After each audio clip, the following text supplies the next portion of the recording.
Cookie.cz a já tě vítám u dalšího videa. Tentokrát se koukneme na recenzi tabletu Jarvik Tab 08200. Je to teda z 8iC, je to Xenta, je to teda, nevím jak dlouho starý tablet, takže se můžeme vrhnout. Je teda v tom 1 GB RAM, to je snad jasný, teď se i uvidíme, jsem ho vyčistil před chvilkou, no moc ne, moc ne. A je v tom teda dvojjádro, myslím, že o taktu 1,6 GHz. A jdou na tom úplně peckový hry, jako je například Iron Man 3, Terrarka a Pixel Dungeon, a to unese už skoro každý, i můj mobil. Minecraft Pocket edici a to je z těch her všecko. A my si můžeme kouknout, co to má za, jo, ještě jsem zapomněl říct, má to jako jediný, jako jeden z prvních tabletů, má to NAND flash, ale my si teď jdeme kouknout na něco jiného. Takže tady máme na zadní straně máme repráček, potom popsání, potom tady máme slotná mikro SDčka, HDMI mikrofon, nabíjení, vedle toho dělíček na reset. Tady je ten HDMI, tady je na nabíječku, tady ta vyprostřed dírka, to je mikrofon. Dále tu máme jack 3,5 mm. Jo. A potom logo Jarvik, to je jasný. Potom tlačítko power, regulátor hlasitosti a tlačítko zpět. Power se stiská úplně lehce, tady to také. Až tady na to se trošku hůř stiská. Nebo stiskne. Máme tu potom webkameru o, myslím, že 1,5 megapixelu. A tady na přední straně je taky. Myslím, že 3/4 megapixelu. A jo, já vám něco řeknu, na tom tabletu je to víc vidět, než kdybych se na to koukal v realitě. Když to natáčím. Tak se koukneme, co je tam za software. Takže já přijdu do nastavení, teda pokud ho přesto najdu. Tady.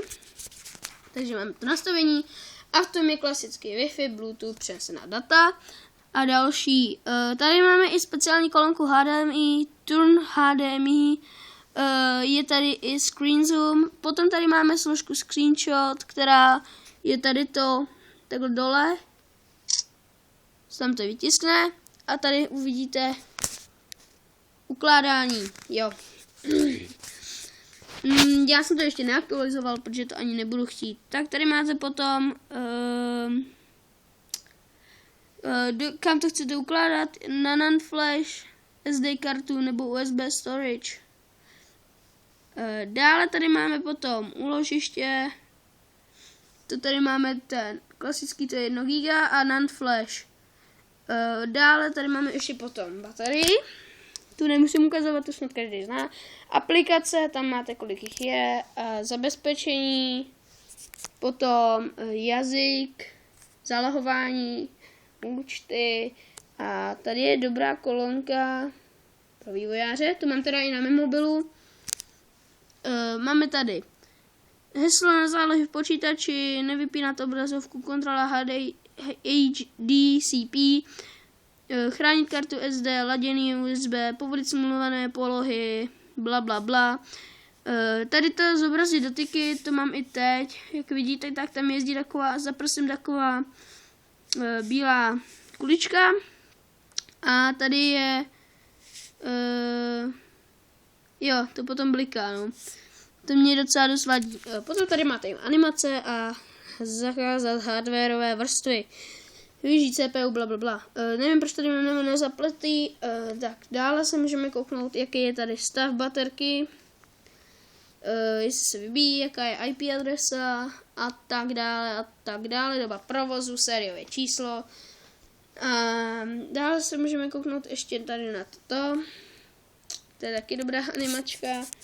No ale mohlo by se to načíst.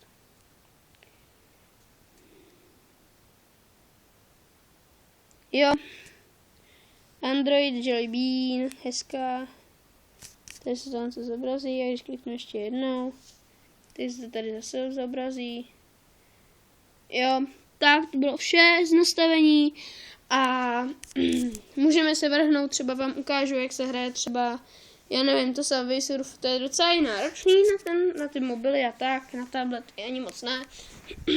Já to budu mít takhle a že to bude těžký. Vidíte, docela dost rychle se to načetlo. Já si to trošku stlumím.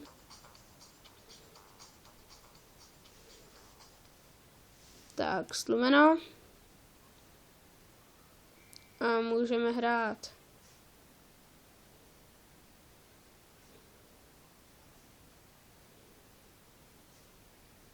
Juj! No vidíte, já jelikož, víte co, já to budu dělat takhle.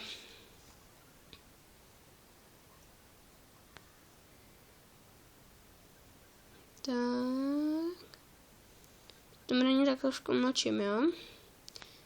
Jelikož soustředím, ale jdou tam třeba jiné hry, jako je Alfast 8 Airborne od Gameloftu a to tam o hodně víc je, ale Mystery Box. Ten jsem tady dlouho neviděl. Juj, a teďko mám teda speciál Miami. Nevím, jak dlouho ještě bude. Juj, tak tu jsem se i klepal. To vám řeknu, to jsem se i klepal. No, jako jsem koukal na mobil, tak tam spadnu. Jo, můžeme si otevřít Mystery Box. Uj, kolik dostaneme coinů. To jde, tak si víte vy co, tak já koupím ještě jeden Mystery Box. Wow. 690 potřebuji, tak já koupím 2, protože mám 2. Platinum rekord. Dostali jsme novou trofy. Máme tady Platinum rekord. See your collection in the trophy menu. OK. A tady to by teda pro teďkom bylo vše. Máte teda ještě automatické otáčení a je to tam hrozně moc. Jelikož je tady hrozně moc dobrý, teda jako má to v HDčku rozlišení. Má to, myslím, že ne ve Full HD, ale v HD, takže je to 768 na, teď nevím jak, ale je to taky hodně, docela, já tady mám nějaký beďák. Takže je to docela velký, je tady 8palcový a trošku tady má procesor, takže tomu docela hřeje. Takže když hrajete třeba Ironmana, tak to takhle můžete mít a hřeje vám to břicho. OK, takže já jsem rád, že jste si koukli a zase příště. Bye.